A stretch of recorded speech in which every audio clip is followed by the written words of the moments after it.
The morning mist hung low over the sprawling grounds of Gatcombe Park as Princess Anne made her way across the perfectly manicured lawns.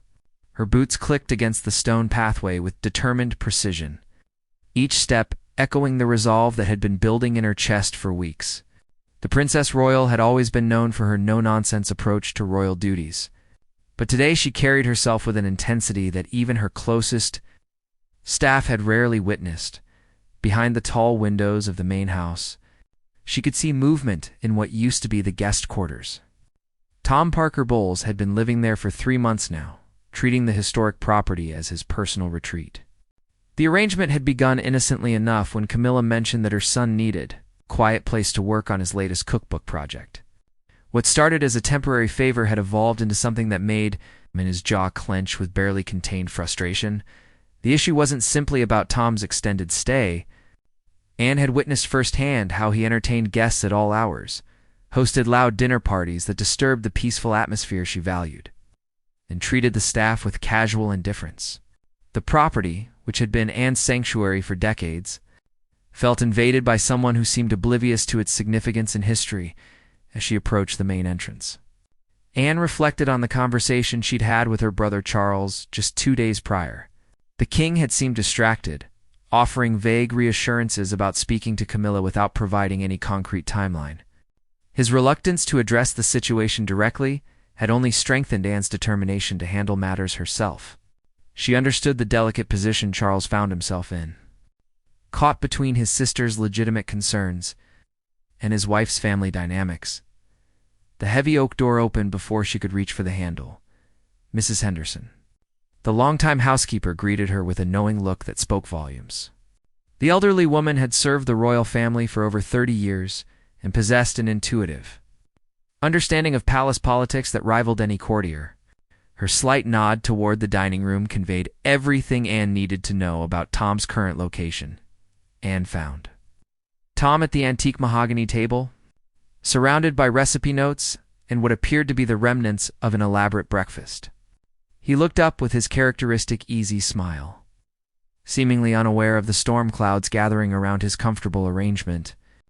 The morning light streaming through the tall windows illuminated his relaxed posture, a stark contrast to the tension radiating from the Princess Royal. Their initial exchange remained polite, with Tom expressing enthusiasm about his writing project and gratitude for the peaceful environment. Anne listened patiently, her trained diplomatic instincts keeping her expression neutral even as her resolve hardened. She had dealt with far more challenging situations during her decades of public service, but something about this particular circumstance touched a nerve that went beyond mere inconvenience. The conversation took a more serious turn when Anne mentioned receiving reports about the recent activities at the property. Tom's expression shifted slightly, though he maintained his affable demeanor while attempting to downplay any disruptions.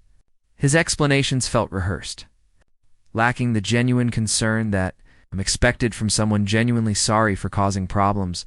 What truly solidified Anne's decision was Tom's casual assumption that his stay could continue indefinitely. He spoke about future projects and long-term plans as if his residence at Gatcombe Park was a settled matter.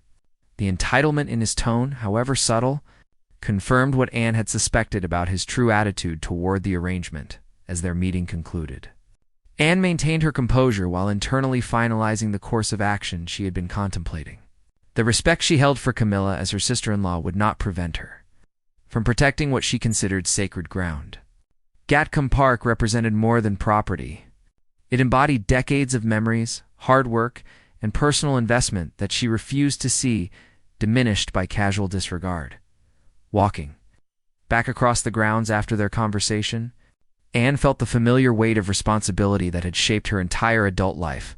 The decision ahead would require careful navigation of family relationships and royal protocol, but her path forward had crystallized with absolute clarity. The Princess Royal had never shied away from difficult conversations or unpopular decisions when principle demanded action. The afternoon sun cast long shadows across the estate as Anne began formulating her strategy.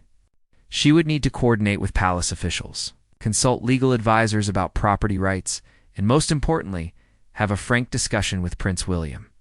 His support would prove crucial, not just for the success of her plan, but for maintaining family unity during what promised to be a challenging period. The foundation for everything that would follow had been laid in that morning.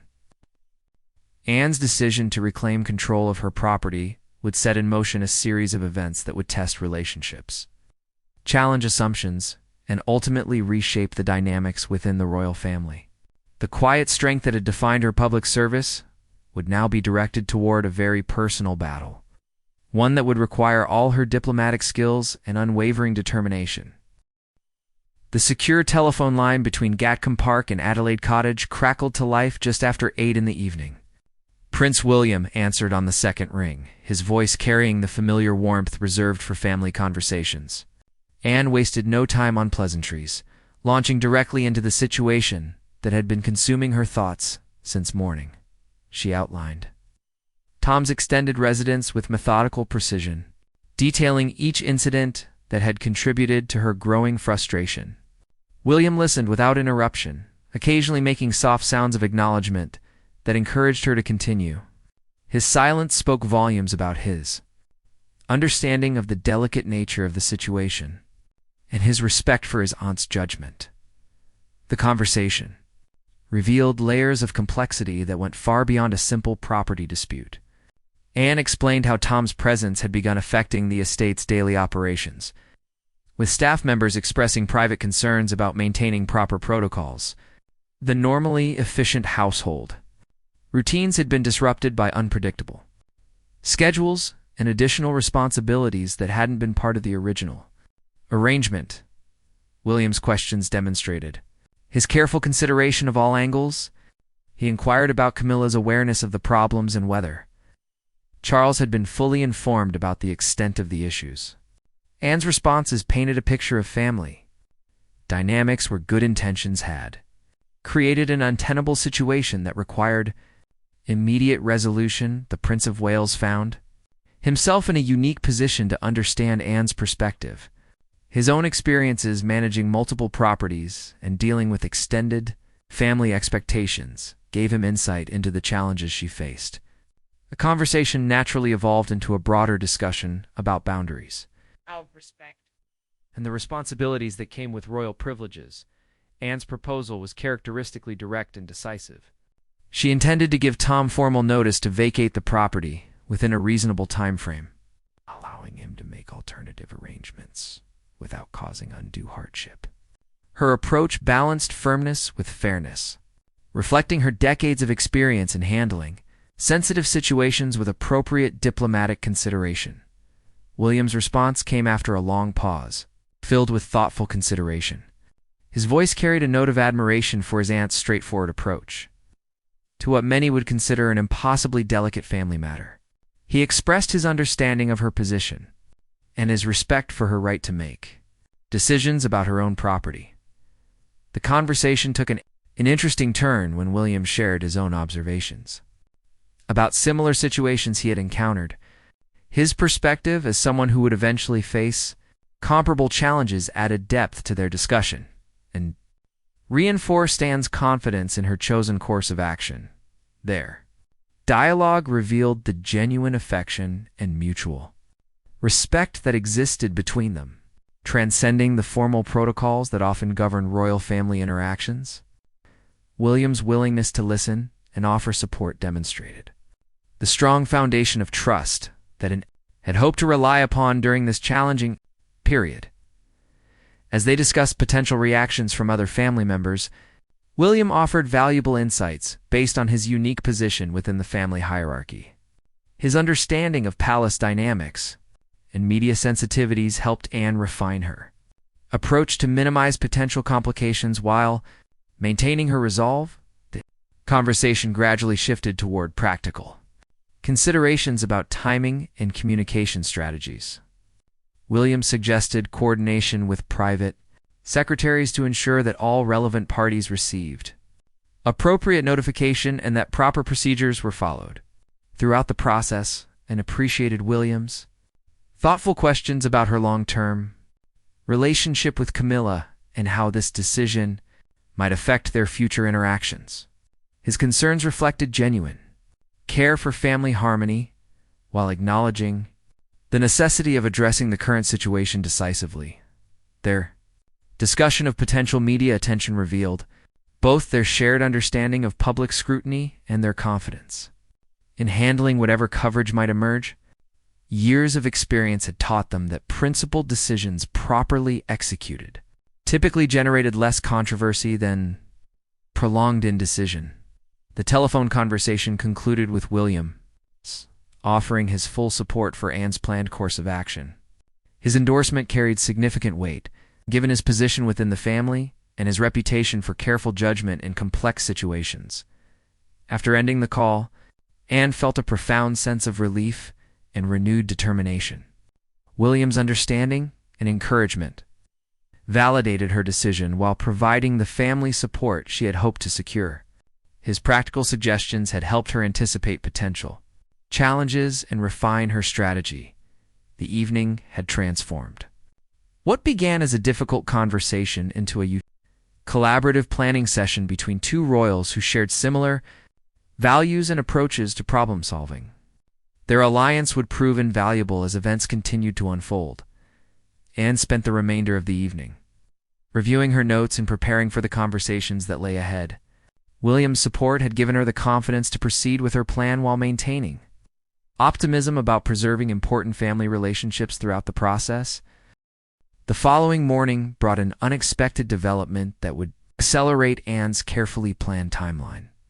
Mrs. Henderson approached, her during breakfast with visible concern etched across her weathered features. The housekeeper's usually composed demeanor showed cracks of frustration as she delivered news that would prove to be the final catalyst Anne needed. Tom had apparently hosted an impromptu dinner party the previous evening that had extended well past midnight. The gathering included several celebrity chefs and food critics, transforming the quiet dignity of Gatcombe Park into what Mrs. Henderson diplomatically described as a rather boisterous social event. The noise had disturbed neighboring properties, and more troubling still, valuable antique silverware had been used without permission and not properly cleaned afterward. Anne's expression remained carefully controlled as she absorbed these details, but those who knew her well would have recognized the subtle signs of her mounting anger. The casual disregard for the property's precious artifacts represented exactly the kind of entitled behavior that had been building her case for decisive action. The housekeeper continued with obvious reluctance, explaining that Tom had also taken the liberty of inviting his guests to tour the private areas of the house, including rooms that contained personal family photographs and memorabilia. Several staff members had expressed discomfort with strangers wandering freely through spaces they considered sacred to the princess. Royals' privacy. What elevated the situation from merely inconsiderate to truly unacceptable was Tom's apparent assumption that such events would become regular occurrences. He had mentioned to kitchen staff his plans for hosting a series of similar gatherings to promote his upcoming cookbook, treating Gatcombe Park as his personal venue for professional networking. Anne thanked Mrs. Henderson for her report, while internally finalizing her resolve to act immediately rather than waiting for the gradual approach she had originally planned. The breach of trust, represented by the previous evening's events, eliminated any remaining hesitation about the necessity of swift action. Her first call was to her private secretary, instructing him to prepare formal documentation regarding Tom's residence at the property. The conversation was brief and professional, with years of working together allowing for efficient communication of her requirements without lengthy explanations. The second call proved more challenging as she contacted her solicitor to review the legal aspects of the situation. While Tom was technically a guest rather than a tenant, the extended nature of his stay and Camilla's family connection required careful handling to avoid potential complications or misunderstandings about proper procedures. Anne's legal advisor confirmed her authority to request Tom's departure while recommending a formal written notice that would protect all parties involved. The lawyer's questions about timeline and potential resistance helped him formulate a reasonable but firm approach that would be difficult to challenge or delay. With legal groundwork established, Anne turned her attention to the more delicate task of informing key family members about her decision. Her strategy involved careful sequencing of conversations to maintain family unity while ensuring her position remained clear and non-negotiable. Her call to Charles proved diplomatically complex, requiring her to balance sisterly affection with royal protocol. The king's initial response showed concern for potential family friction, but Anne's methodical presentation of the facts gradually shifted his perspective toward understanding and reluctant support for her position. Charles's primary concern centered on Camilla's reaction and the potential impact on their marriage dynamics. Anne acknowledged these sensitivities while maintaining that her property rights and personal comfort could not be indefinitely subordinated to family politics, even those involving the queen consort. The conversation with Charles concluded with his agreement to support Anne's decision while requesting advance notice before she approached Camilla directly. His suggestion that he handled the initial conversation with his wife demonstrated both his protective instincts and his recognition of Anne's legitimate grievances. Anne's afternoon was spent drafting the formal notice to Tom, working closely with her secretary to ensure the tone remained professional and courteous despite the underlying firmness of the message. The document provided a reasonable timeline for departure while clearly establishing the non-negotiable nature of the request. The Princess Royal also began coordinating with her security detail about potential media attention, though she hoped the matter could be resolved quietly, without public scrutiny. Her experience with palace crises had taught her the importance of preparing for various scenarios, even when hoping for the best possible outcome as evening approached. Anne felt the satisfaction of a plan well executed in its preliminary stages. The foundation had been laid for a resolution that would restore her peace of mind, while maintaining appropriate respect for family relationships and royal protocols. Her final task of the day involved reviewing her schedule to ensure availability for the difficult conversations that would inevitably follow once Tom received his formal notice.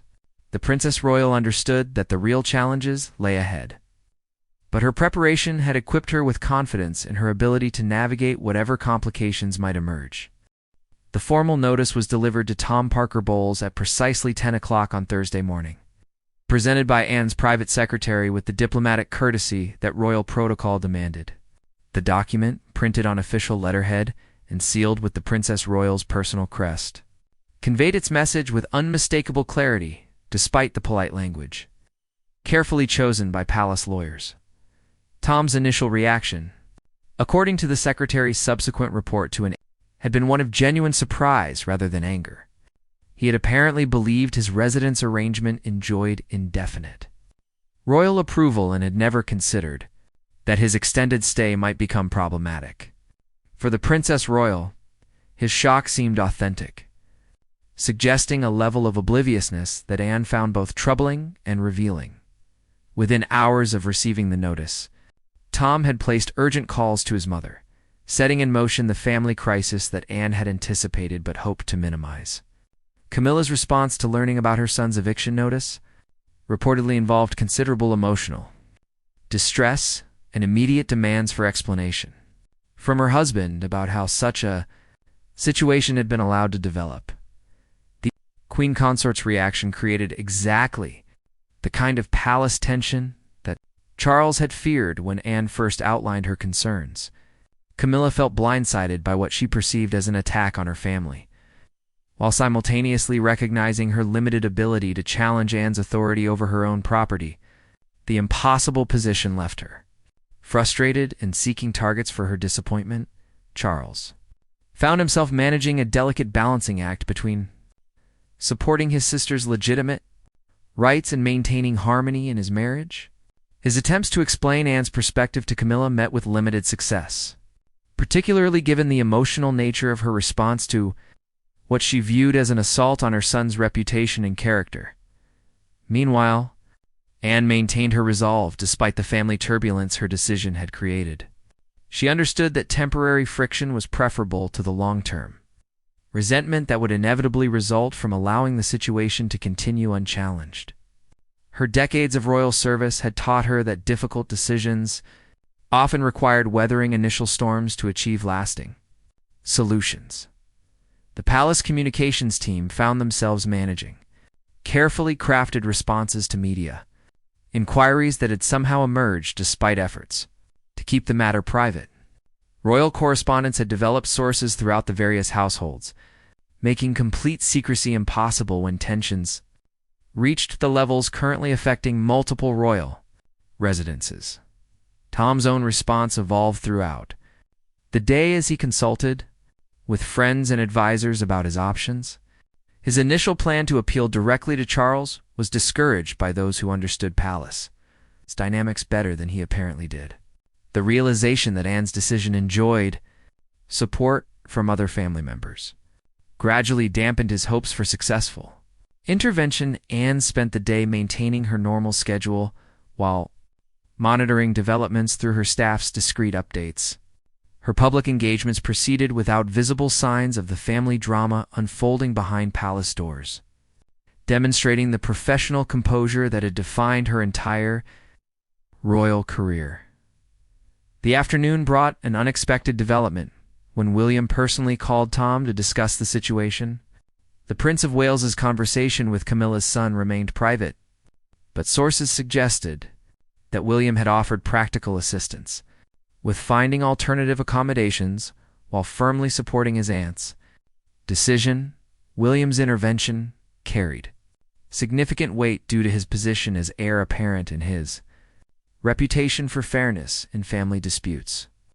His willingness to involve himself directly in the matter sent clear signals about where royal sentiment lay regarding Anne's actions, effectively ending any hopes Tom might have harbored for successful resistance. Camilla's attempts to rally support among other family members met with polite but firm responses that indicated widespread understanding of Anne's position.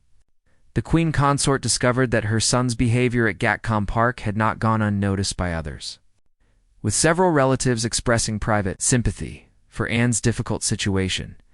The day concluded with Tom beginning to make practical arrangements for his departure, accepting reality despite his obvious disappointment about losing what he had considered an ideal working environment.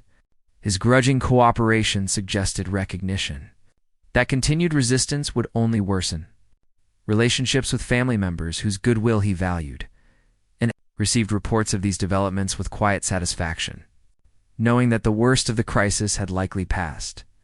The swift resolution validated her decision to act decisively rather than allowing the situation to fester through prolonged diplomatic maneuvering that might have created even greater family tensions. As evening approached, the Princess Royal reflected on how the day's events had unfolded largely as she had anticipated.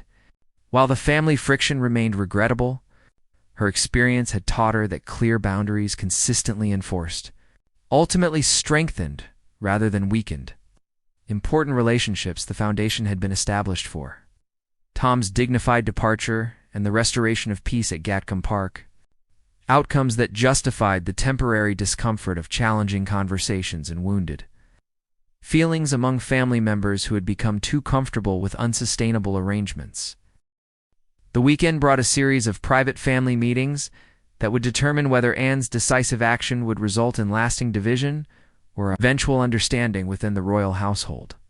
Charles had arranged a carefully orchestrated dinner at Clarence's house, bringing together the key parties to address the situation face to face rather than allowing resentments to simmer through continued telephone diplomacy. Camilla arrived at the gathering with visible tension in her posture, her usually warm demeanor replaced by the controlled politeness she reserved for difficult official functions. Her greeting to Anne carried all the correct words while lacking their customary underlying warmth, a subtle shift that everyone present immediately recognized as significant. Anne's approach to the evening demonstrated the diplomatic skills that had served her throughout decades of challenging royal duties. She acknowledged Camilla's maternal concerns while maintaining firm boundaries about her property rights, striking a balance that avoided direct confrontation while refusing to apologize for reasonable decisions. The conversation that ensued revealed deeper issues about expectations and communication within the extended royal family. Tom's assumption that his welcome at Gatcombe Park was permanent had apparently been reinforced by family discussions that had never included Anne's perspective or consent. Creating unrealistic expectations on all sides, Charles's role as mediator proved crucial in helping both women understand how miscommunication had contributed to the current crisis. His patient questioning revealed that neither Anne nor Camilla had received complete information about the other's concerns and expectations, allowing misunderstandings to compound over time. William's presence at the dinner provided valuable perspective as someone who had witnessed similar challenges in his own household management. His respectful but clear support for Anne's position helped shift the conversation from personal grievances toward practical solutions that could satisfy everyone's legitimate interests. The discussion gradually moved beyond immediate concerns toward establishing clearer protocols for future family arrangements involving royal properties, and suggestions for formal procedures received serious consideration from Charles, who recognized that preventing similar situations would benefit all family members in the long term. Camilla's gradual softening throughout the evening reflected her growing understanding of Anne's perspective and her recognition that no personal animosity had motivated the eviction decision. The Queen Consort began acknowledging the validity of concerns she had initially dismissed as unnecessarily harsh or inflexible. Tom's absence from the dinner allowed for more honest discussion about his behavior and its impact on household staff and property management. The conversation revealed that other family members had also noticed concerning patterns of entitlement that extended beyond his residence at Gatcombe Park. Anne's willingness to discuss alternative ways of supporting Tom's career aspirations helped bridge the gap between protecting her property interests and maintaining positive family relationships. Her suggestions for other venues and resources demonstrated genuine concern for his success. Despite her firm stance on his departure, the evening's most significant breakthrough came when Camilla acknowledged that her initial reaction had been based on incomplete information and maternal defensiveness rather than careful consideration of all perspectives. Her apology to Anne for the harsh words spoken during their first conversation about the situation marked a turning point in their relationship. Charles's relief at seeing the two women finding common ground was visible to everyone present, validating his decision to bring them together for direct discussion rather than attempting to resolve matters through intermediaries. The king's diplomatic intervention had created space for understanding that might not have emerged through other approaches. As dinner concluded, the atmosphere had shifted from tense formality to something approaching the warm family dynamic that had existed before the crisis erupted. The conversation continued in the drawing room, where more relaxed surroundings encouraged continued dialogue and relationship repair. Anne and Camilla found themselves engaging in the kind of personal conversation that had been missing during recent months of awkward interactions. Their discussion revealed mutual respect and affection that had been temporarily overshadowed by the property dispute but remained fundamentally intact. The evening ended with agreements about future communication protocols and Tom's timeline for departure from Gatcombe Park. More importantly, it concluded with renewed understanding between Anne and Camilla about their respective roles and responsibilities within the royal family structure. William's departure comments to his aunt expressed admiration for her handling of what could have become a permanently damaging family rift. His observation that principled stands, properly executed, often strengthened rather than weakened important relationships proved prophetic about the long-term impact of Anne's decisive action. The Princess Royal returned to Gatcombe Park with quiet satisfaction about the evening's outcomes, knowing that the most difficult conversations were behind her, and that family relationships would emerge stronger from the temporary crisis her necessary decision had created. 2 weeks after the formal notice had been delivered, Tom Parker Bowles quietly completed his departure from Gatcombe Park with a grace that surprised those who had witnessed his initial resistance to Anne's decision. The moving process had been conducted with minimal fanfare, Reflecting the private nature of family arrangements that had never required public scrutiny or explanation, Anne walked through the restored guest quarters with Mrs. Henderson, both women sharing quiet satisfaction at seeing familiar routines and peaceful atmospheres return to the historic property. The rooms that had housed Tom's extended residence showed no lasting evidence of the disruption, having been returned to their traditional state of elegant readiness for appropriate future. Guests. The household staff expressed relief through subtle improvements in their daily efficiency and renewed attention to details that had been compromised during the period of uncertain protocols. Mrs. Henderson's reports to Anne confirmed that normal operations had resumed without requiring explicit instructions or disciplinary measures among personnel who had felt uncomfortable with previous arrangements. Meanwhile, Tom had successfully established himself in London accommodations that actually proved more suitable for his professional requirements than the rural isolation of Gatcombe Park had provided. His cookbook project benefited from closer proximity to publishers, photographers, and culinary collaborators, who had previously found the Gloucestershire location inconvenient for business meetings. Media attention. The palace communications teams had feared never materialized in the dramatic fashion they had prepared to manage. Royal correspondents who initially showed interest in the story found little substance for sensational coverage.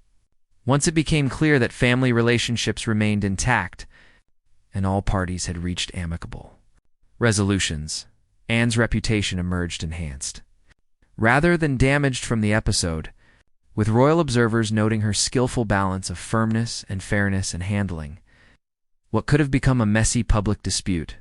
Her decisive action was praised by those who understood the importance of maintaining clear boundaries in complex family dynamics.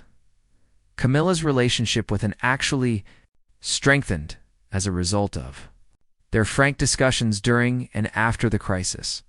The Queen Consort developed deeper appreciation for her sister-in-law's direct communication style and recognized the value of addressing problems promptly, rather than allowing them to worsen through avoidance or false politeness. Charles expressed private gratitude to an IV her handling of a situation that could have created lasting damage to family unity if managed less skillfully. The king's confidence in his sister's judgment was reinforced by outcomes that preserved important relationships while establishing healthier boundaries for future interactions.